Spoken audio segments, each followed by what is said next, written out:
Olá, amigos.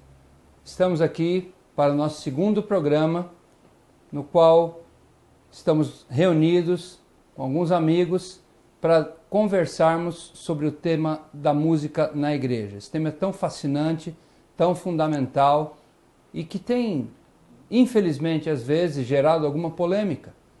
Mas quando buscamos os conselhos de Deus e os conselhos inspirados, vemos que o assunto é claro, o assunto é cristalino.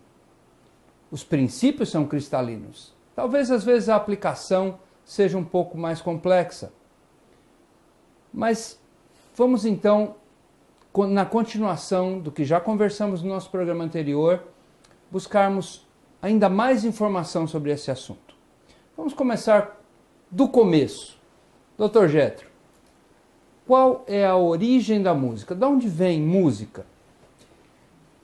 Nós somos cristãos e cremos na Bíblia, então temos que voltar à Bíblia para descobrir a sua origem, a origem da música. Se nós abrirmos nossas Bíblias no capítulo 38 do livro de Jó, nós temos ali Deus conversando com Jó e questionando se ele sabia de alguma coisa.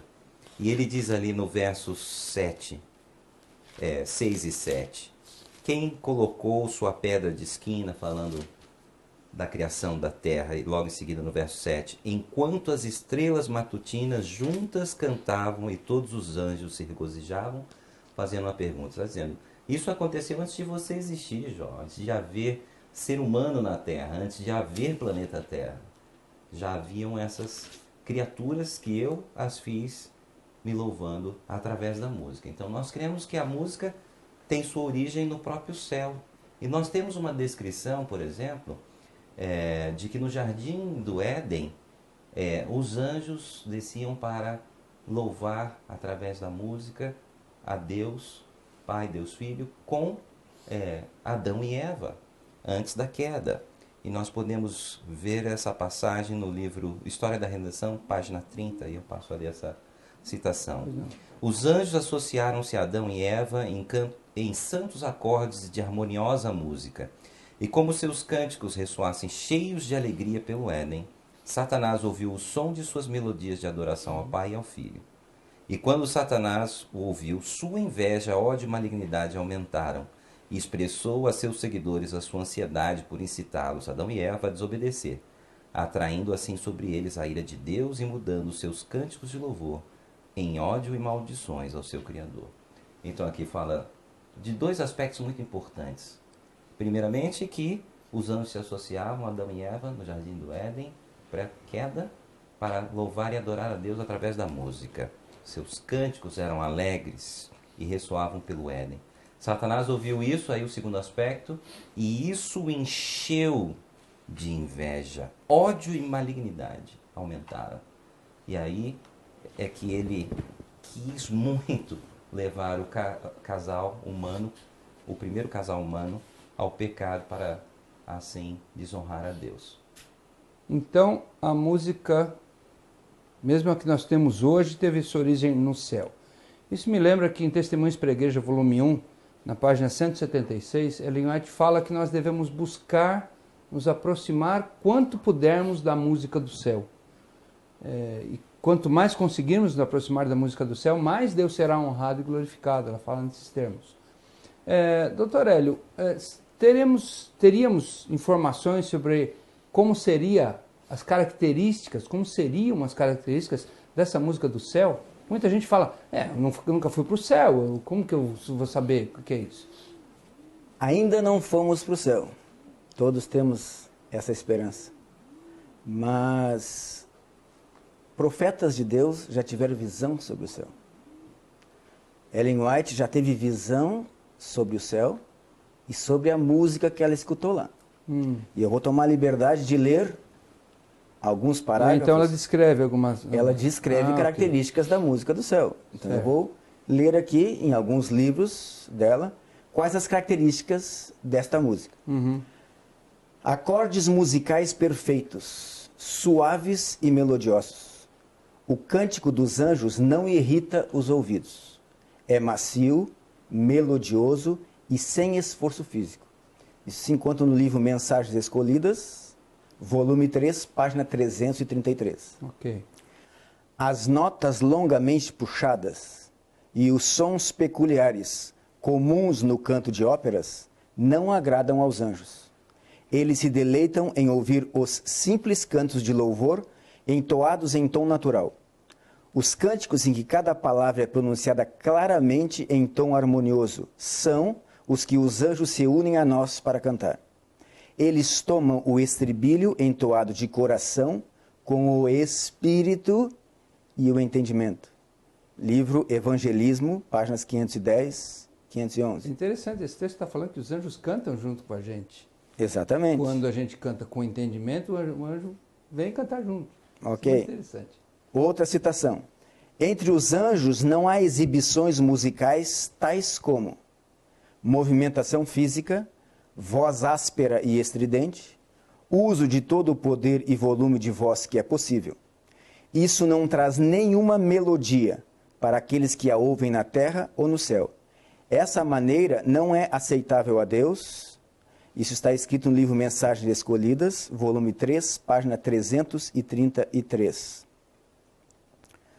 O coro dos anjos não apresenta notas estridentes e gesticulações. Está no manuscrito número 5, página 1874. Quando os salvos se reunirão no céu, os anjos dirigentes desferirão o tom. E então todas as vozes se alçarão em louvor grato e feliz, e todas as mãos deslizarão habilmente sobre as cordas da harpa, originando uma música melodiosa, com acordes ricos e perfeitos. Primeiros Escritos, é o livro, página 288 e 289. Seus dedos não corriam pelas cordas descuidosamente, mas faziam vibrar diferentes cordas para produzir diferentes acordes. Note agora, majestosa e perfeita música do céu. Está escrito no livro Visões do Céu, página 182. Depois dos anjos dirigentes, todas as mãos deslizam com maestria sobre as cordas da harpa, tirando-lhes uma música suave e ricos e melodiosos acordes. Diante da multidão está a cidade santa. Jesus abre as portas e a angélica multidão entra por elas, enquanto a música prorrompe em arrebatadora melodia. Está no livro O Desejar de Todas as Nações, página 833. Por entre o agitar dos ramos de palmeiras, os redimidos derramam um cântico de louvor, claro, suave e melodioso. Todas as vozes apreendem a harmonia, até que reboa pelas abóbadas do céu. Interessante, desculpa a interrupção, mas esse texto é muito interessante. Você veja que o canto é suave e, ao mesmo tempo, majestoso e grandioso, sem nunca ser estridente. São os textos que a gente viu, né? Ordeiro, tudo feito com decência, com ordem, com maestria, foi citado, com habilidade. Os anjos tocam notas diferentes, tocam cordas diferentes para dar nota, então tem habilidade ao tocar, né? Então realmente são características bastante interessantes. Eu quero chamar a atenção o seguinte: quando nós lemos no outro programa sobre a verdadeira adoração, dizia lá com espírito, emoções e entendimento com a mente. Claro. As características do céu, da música do céu, também são essas. Também. Entoada com espírito, emoções e entendimento. Inclusive, a gente tinha visto no outro texto que quando a gente canta com entendimento, os anjos vêm cantar junto. Entendeu? Muito interessante. É interessante também observar que nessa descrição dessas características, elas não são características musicais muito específicas. Ah, sim, é verdade. É verdade. Até mesmo não tem a partitura, né? Nem dizendo coisas específicas sobre música, né? O único instrumento que foi mencionado aí é a harpa. Eu particularmente imagino, né, baseado na Bíblia, que o que Deus tem reservado para nós no céu é algo muito além do que nossa imaginação humana tão limitada possa vislumbrar. E Ellen White, tomada em visão aqui, provavelmente teve muita dificuldade de expressar em palavras humanas o que ela viu ali. Como é normal, a gente às vezes pega lá a descrição que João faz de Deus em Apocalipse, os pés eram como bronze polido, ele tem dificuldade de colocar em palavras, né, o que vê. É muito interessante. Pastor Gilberto, agora, a gente vê então, a música foi criada por Deus, a gente conhece algumas características da música do céu, imperfeitas, é claro, mas dentro da nossa possibilidade de conhecer.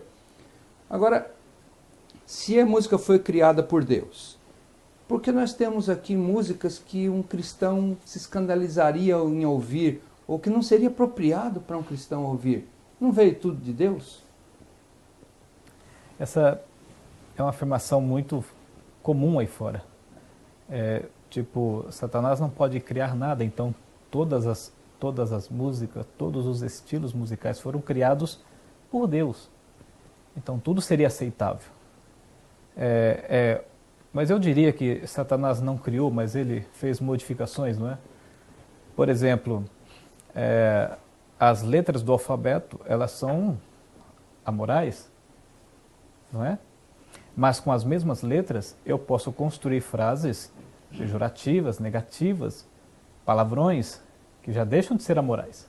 Uhum. Da mesma forma, as notas musicais, elas por si são amorais, mas com as mesmas notas eu posso produzir músicas profanas, não é? Certo.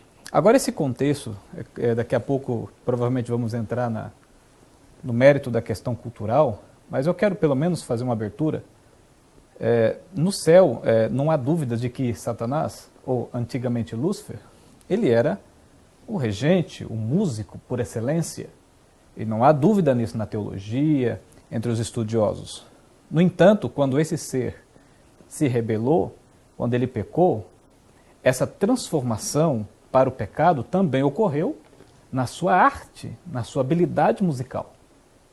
E a descrição utilizada pelo Dr. Jethro a respeito da música no Éden evoca, inclusive, essa ideia da repugnância de Lúcifer quando ouviu o ódio dele, a malignidade em seu coração, quando ele ouviu aquele cântico, né, de Adão e Eva com os anjos ali, louvando, adorando a Deus. E tem uma palavrinha ali que chama a atenção. Diz assim: os anjos associaram-se a Adão e Eva em santos acordes de harmoniosa música. E como seus cânticos ressoassem cheios de alegria pelo Éden, Satanás ouviu o som de suas melodias de adoração ao Pai e ao Filho. E quando Satanás o ouviu, a sua inveja, ódio e malignidade aumentaram. E ele expressou a seus seguidores a sua ansiedade por incitá-los, ou seja, Adão e Eva, a desobedecer, atraindo sobre eles a ira de Deus e fazendo o quê? A descrição é mudando os seus cânticos de louvor em ódio e maldições ao seu Criador. Portanto, Lúcifer, quando ele entrou em rebelião, quando ele se tornou um ser decadente, apostatado, com ele também as suas habilidades, a sua arte, sofreu essa mutação, essa mudança radical. E consequentemente, no Éden, por exemplo, que Deus ali havia estabelecido a sua cultura celestial antes do pecado, agora com essas nuances, com essa mudança, especialmente após o pecado ter acontecido também no Éden, a cultura celestial que havia sido estabelecida no Éden, que refletia a imagem e semelhança de Deus, ela também se destoou, ela também foi mudada. E, consequentemente, a música sofreu esta mudança também. Agora, ao invés da cultura celestial, uma multicultura, uma diversificação grande de culturas, pós-queda, pós-pecado, que acompanha essa consequência do pecado, também se tornou um fato, uma consequência da própria música. Muito bem. Ficou muito claro para mim. Agora,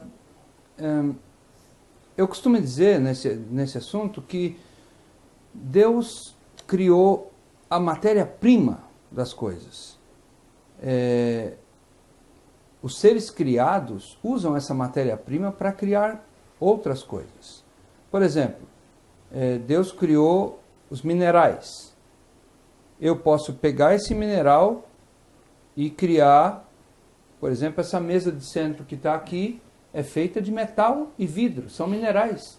Está aqui um objeto bonito e útil, mas eu posso usar esse mesmo metal para fazer uma arma. Ou, melhor ainda, eu posso pegar esse aço e fazer uma faca, que pode ser usada de forma útil ou de forma maléfica. Então, Dr. Jetro, esses elementos humanos que se imiscuem nesse meio acabam gerando coisas que Deus não pretendia. A gente viu nesse exemplo que eu dei. Na música isso também é possível? Certamente. Nós temos que entender que Deus é o único que tem essa capacidade de criar do nada. Tem até um nome bonitinho na teologia, ex nihilo. Isso. E nós, refletindo a sua imagem criativa, também fomos dotados de criatividade. É um dos aspectos da imagem de Deus. É diferente de criação. É, exatamente. Ok. Então nós criamos a partir de algo que já existe em nihilo, né? Então nós sabemos que Deus é o criador da música. Ele nos criou para a música, por exemplo, a neurofisiologia mostra isso. Nós temos aquilo que são chamados de mapas tonotópicos no ouvido interno, no córtex auditivo também. Há áreas específicas para a música, exatamente. Partes do cérebro que respondem especificamente às alturas diferentes das notas. Muito interessante. E isso não há evolucionismo que possa explicar isso. A cóclea, né? Cada área da cóclea responde a tons isso. específicos. Então, a minha criação em nihilo é a partir de materiais que já existem. Eu posso usar a minha inteligência, a minha proximidade de Deus para buscar expressar através das notas musicais, da criação musical, essa compreensão de quem Deus é. Mas, ao mesmo tempo, eu tenho que entender que nós somos seres caídos. Nós não estamos mais no estado pré-pecado. Nós vivemos já há mais de 6.000 anos na história do pecado, e os efeitos disso sobre nós e em nós são terríveis. E, como diz a Bíblia, o que quero não faço, mas o que eu não quero, é uma luta. Verdade. Mas muitas vezes nós cedemos por vontade própria à tentação e usamos um dom divino para um objetivo terrível. A mesma coisa, é fácil de entender. Nós cremos como cristãos que Deus criou o sexo, inclusive para o prazer entre o casal de um homem e uma mulher. Claro. E como isso tem sido deturpado pelo pecado, pela ação de Satanás aqui nessa terra. Da mesma maneira, a música sendo um ato criativo, de criatividade, que é uma reflexão da imagem de Deus em nós. Todo ato artístico, eu creio que mas pode ser deturpado. É uma maneira de, inclusive, deturpar a imagem de Deus no ser humano. Muito obrigado. Doutor Hélio, então, vimos muito claramente que há uma música de origem celeste e que tem características que se adequam às características que nós vimos citadas da música celeste, e há músicas deturpadas, degeneradas, que podem ser maléficas em todas as áreas da nossa vida. Do ponto de vista fisiológico, qual seria os efeitos de uma música apropriada e quais seriam os efeitos maléficos de uma música que não devemos ouvir? Há alguma coisa que acontece internamente que causa isso? Tanto por bem quanto por mal. Eu vou me deter na música de adoração, em primeiro lugar. Ok. Depois, se der tempo e oportunidade, a gente fala na música em geral. Ok. Mas efeitos no organismo é causado independente, né, do tipo de música que é executada. Mas assim, a música tem 3 elementos principais. Ok. Melodia, harmonia e ritmo. Dessas 3 características, quais nós vimos falar nas características da música do céu? Melodia e harmonia. Por que será? Porque estudos científicos revelam que a melodia influencia nossos sentimentos ou emoções. A harmonia influencia a nossa mente, onde está a consciência e é onde age o Espírito Santo. E o ritmo é o elemento que tem maior influência no nosso corpo. Ele pode influenciar as ondas cerebrais, a respiração, a pressão arterial, a liberação de hormônios, a liberação de neurotransmissores. Só que o ritmo da música, dizem os estudiosos da música, tem dois tipos de ritmo. Um ritmo que é concordante com os nossos ritmos. Os ritmos biológicos. Os nossos ritmos naturais. biológicos, os nossos ritmos do corpo, exatamente. Ok.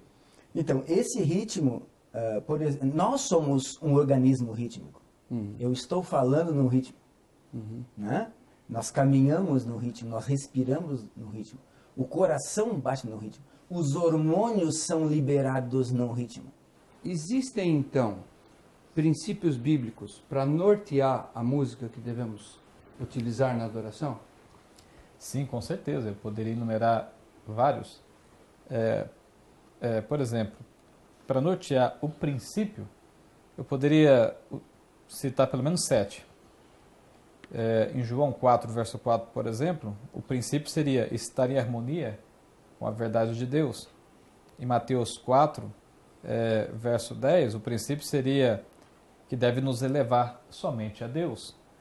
Outro exemplo, Mateus capítulo 7, verso 21, estar em consonância plena com a vontade de Deus em detrimento da nossa.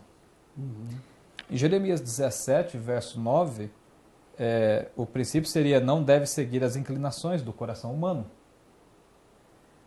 Embora... Sim? Só me permita aqui. A música é uma expressão humana, né? Por que ela não deveria seguir as inclinações do coração humano se é uma expressão humana? É porque Jeremias escreveu que o coração é mais enganoso, né? É enganoso. As emoções são enganosas. É claro, assim como também aspectos racionais podem ser enganosos. No entanto, as inclinações do coração humano, assim como qualquer outro atributo humano, elas devem passar pelo crivo da palavra de Deus, e eu vou daqui a pouco apresentar 4 maneiras de como estudar sobre o assunto, okay. que vai esclarecer melhor. Okay.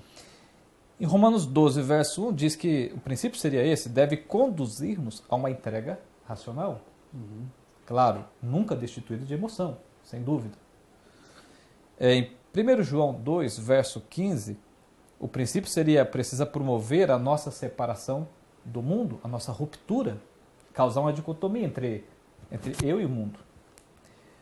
Em Romanos 12, verso 1 e 2, o princípio seria, deve promover renovação, deve promover transformação e deve causar regeneração da mente e também do corpo.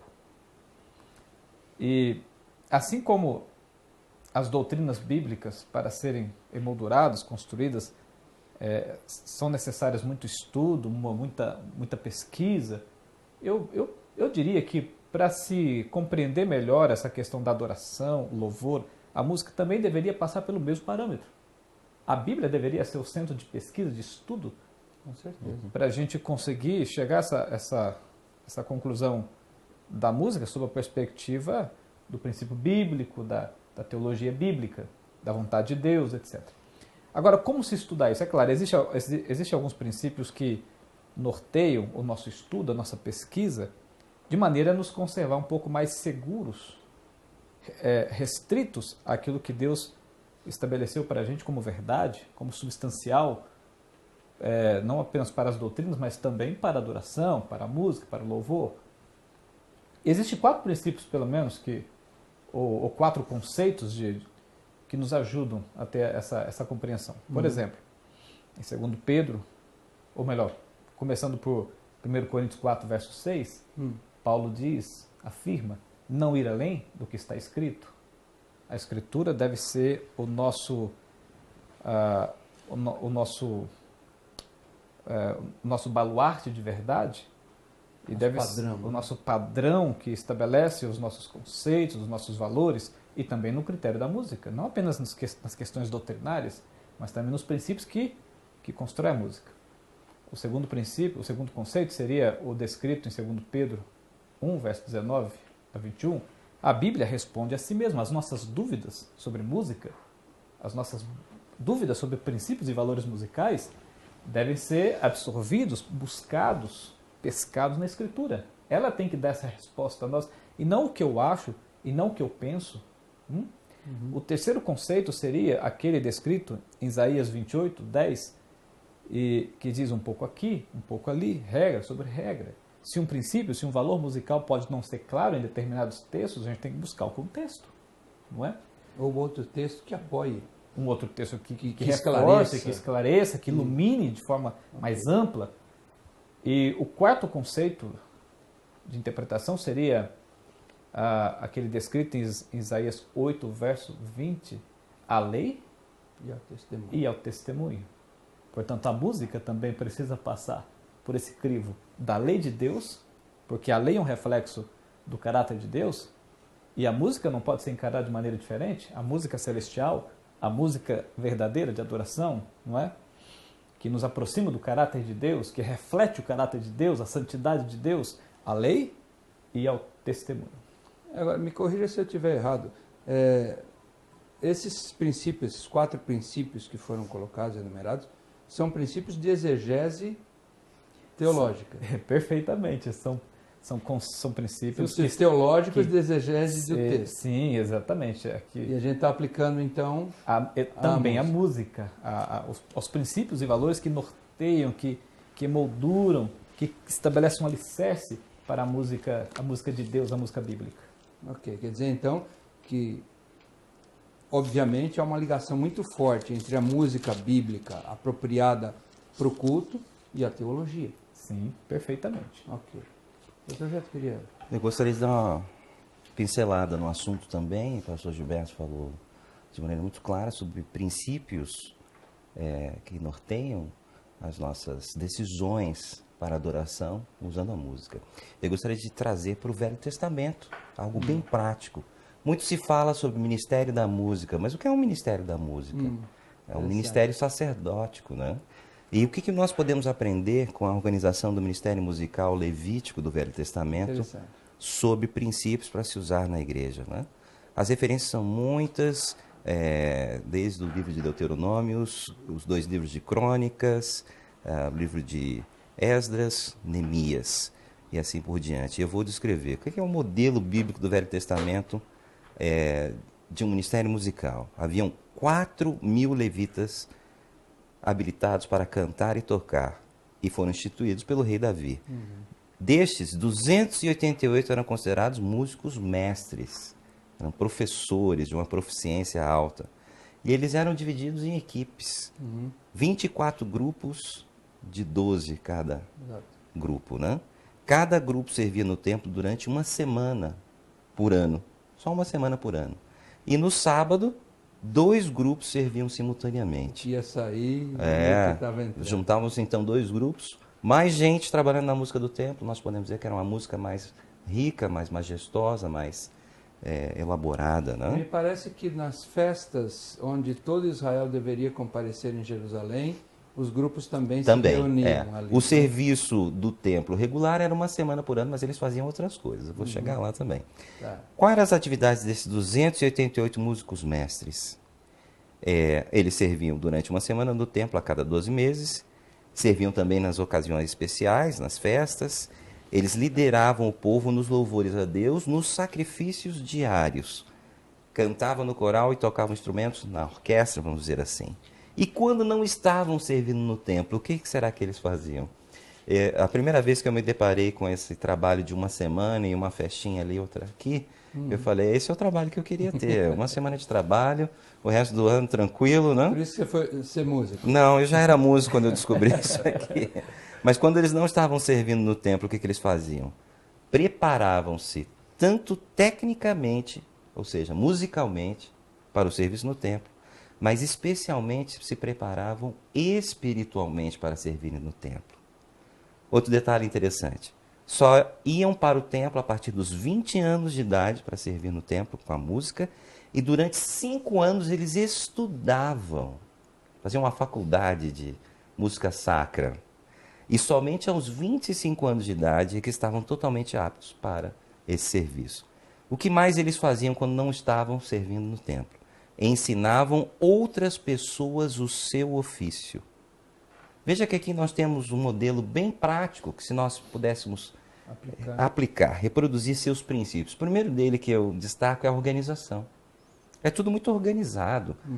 Número de pessoas estudam, se preparam espiritualmente, são organizadas em equipes, tem professores, mestres que ensinam outros o seu ofício. Como que nós hoje trabalhamos a música na igreja? Vamos ser sinceros, principalmente para o nosso público que está assistindo. Como é organizada a música na sua igreja? Quando é que pedem para você cantar no culto? Quando pedem, você sabe qual é o tema da pregação, você sabe o que vai acontecer ali. Há um preparo realmente musical para a apresentação no culto? Quantos ensaios são Quantos feitos? ensaios são feitos? Você sabe o que realmente é a melhor escolha para aquele culto? E aí o preparo espiritual. Eu nem vou entrar nesse mérito porque eu creio que nós somos muito negligentes nisso. Então veja, se nós aplicássemos esses princípios de organização, de preparo técnico e preparo espiritual, creio que nós poderíamos avançar muito em termos de ministério musical. Com certeza. Bom, doutor Jetro, foi muito importante o que você apresentou, porque existem pessoas que elas insistem com a ideia de que nós não podemos trazer esses elementos do santuário antigo, do templo antigo, para os dias atuais. Claro. De fato, nós não vamos trazer aqueles elementos físicos do santuário, do sacrifício, etc. Mas os princípios, eles permanecem nos nossos dias. Inclusive os princípios que norteiam a música do templo, como você mesmo descreveu, a questão da ordem, organização, e os outros princípios também que estão interagindo ali com a adoração no templo. E o mais surpreendente é que na descrição de toda essa ordem, essa organização, a música, quando foi apresentada no templo ali, lá em Crônicas diz que a glória de Deus encheu o templo. Na inauguração do templo. Na inauguração do templo, a glória de Deus encheu o templo. Então, os mesmos princípios precisam permanecer em nossos dias, e se esses princípios permanecerem unificados com aquela ideia da sinceridade, da vontade de Deus, dentro da luz que recebemos, com certeza a glória de Deus não vai encher apenas o templo, mas a nossa vida também. Amém. Amém. Muito bem. Muito bom. Doutor Jetro, continuando com o assunto, mas partindo para uma outra vertente, um pouco mais prática então.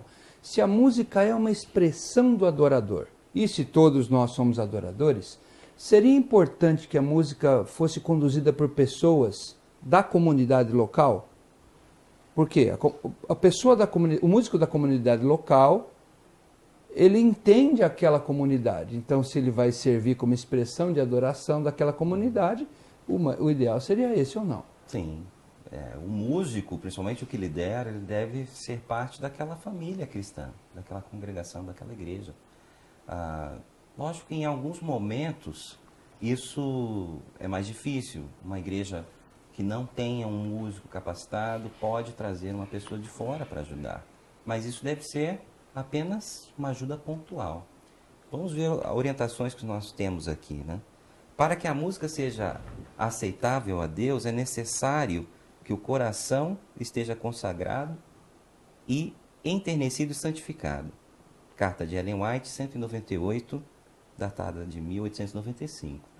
Se eu não participo da família cristã local, como pode haver essa questão de um coração consagrado? As pessoas vão ver isso, né? É complicado. E nós podemos ler aqui um texto, um excerto, do documento adventista sobre filosofia de música para a igreja, que diz o seguinte: aqueles que produzem, selecionam ou executam a música usada na igreja necessitam de muita comunhão, sabedoria, orientação e apoio. Se eu não sou participante de uma igreja ali, local, como é que eu posso ter esse relacionamento com a minha comunidade, né? E aí, novamente, Ellen White, um manuscrito de maio de 1874, diz o seguinte: não é suficiente conhecer os rudimentos do canto, ou seja, a parte técnica. Porém, aliado ao conhecimento, deve haver tal ligação com o céu que os anjos possam cantar através de nós. Isso aqui também é uma característica, né? E nós podemos voltar ao documento de música da Igreja Adventista, que diz o seguinte, sobre as características do músico. Quem deve ser ele? São 18 itens. E fala de cultivar uma vida devocional à altura de um cristão autêntico. Como é que as pessoas vão saber que eu sou um cristão autêntico? Eu tenho que participar da vida da igreja. Precisa ser uma expressão do encontro pessoal com Jesus, do seu ministério, né? Tratar a música como oração ou sermão. Isso só pode acontecer se eu participo da comunidade, da igreja onde eu estou servindo. Amém. Muito bem. É interessante que o Dr. Jethro citou aqui o documento Filosofia Adventista de Música. Esse documento é um documento muito pouco conhecido, até mesmo por músicos da igreja, embora seja o documento oficial votado na Conferência Geral em 2005, onde estão colocados os parâmetros que devem servir de base para a música na igreja. Esse documento, votado na Conferência Geral, foi aposto um adendo aqui específico para a divisão sul-americana, onde há mais detalhamentos, provavelmente desse adendo, que há aqueles 18 itens, sim, sobre a característica do músico, e isso então torna ainda mais específico o peso desse argumento aqui na nossa divisão sul-americana. Realmente é muito interessante essa citação e muito importante que os nossos músicos conheçam esse documento. Eu acredito que é o foco, a base, a partir da qual nosso trabalho como músicos e responsáveis pela música deve seguir. Porque temos um documento oficial sobre isso. E há pessoas que até já perguntaram, já falaram para mim, nossa, existe um voto sobre música na igreja? Sim. A igreja tem uma posição sobre música. Tem. Algumas pessoas acham que não tem, na verdade. Elas se assustam até quando a gente diz que existe um voto. Existe um documento. Existe um documento. Pastor Gilberto, continuando. Ok, o senhor falou há pouco tempo atrás, agora há pouco, sobre a questão da aplicação da teologia na música, ou seja, os mesmos princípios da teologia também se aplicam à música. Mas teologia é a área do pastor. E música é uma questão técnica, né? Do músico. Do músico. Não é verdade? Como é essa interação, então, entre o pastor e o músico? O pastor cuida da teologia e o músico cuida da música? Ou, já que a música está envolvida na teologia, há uma simbiose aí? Como que funciona isso? É claro que alguém poderia dizer o seguinte, mas na Bíblia nós não encontramos partituras, não é, doutor Jethro? Não. Não encontramos. De fato, a Bíblia não nos apresenta partituras, mas ela apresenta princípios que estabelecem uma área de proteção para a gente, né? E essa área de proteção, ela nos restringe às dificuldades que o problema da música pode trazer para a espiritualidade, para o crescimento cristão, para o envolvimento com Deus, a dissociação, o afastamento do mundo, etc. Mas o trabalho do profissional, ele é importante para a igreja, assim como sempre foi para a igreja no passado. Sempre foi. E como eu disse, existem princípios que precisam se harmonizar com o trabalho do profissional. Porque o profissional também foi chamado por Deus. A pessoa que entende das questões técnicas também... O profissional de música. O profissional da música, sem dúvida, aquele que conhece os elementos técnicos da música. No entanto, o trabalho dele não é um trabalho solitário. Uhum. O músico não pode se ilhar e produzir as músicas sem ter em consideração os princípios, como eu disse, embora a Bíblia não apresente partituras, mas ela estabelece limites dentro dessa questão que nos ajuda, pelo menos, que dá uma direção, pelo menos, né, doutor Jethro? Que dá pelo menos uma direção para compreender melhor esse assunto.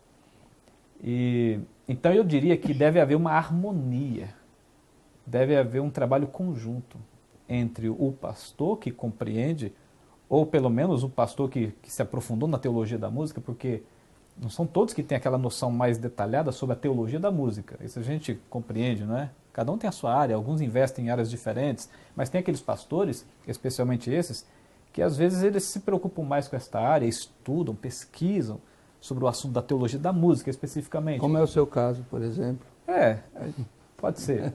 A gente escreve alguma coisa relacionada ao assunto com o interesse de justamente ajudar a igreja, né? Claro. E ajudar os nossos músicos dentro do aspecto teológico, entende? Então deve haver uma harmonia entre o músico, o profissional, que entende dos elementos técnicos, e aquele que entende dos elementos teológicos, que tem em mente os princípios que relevam essa questão, né?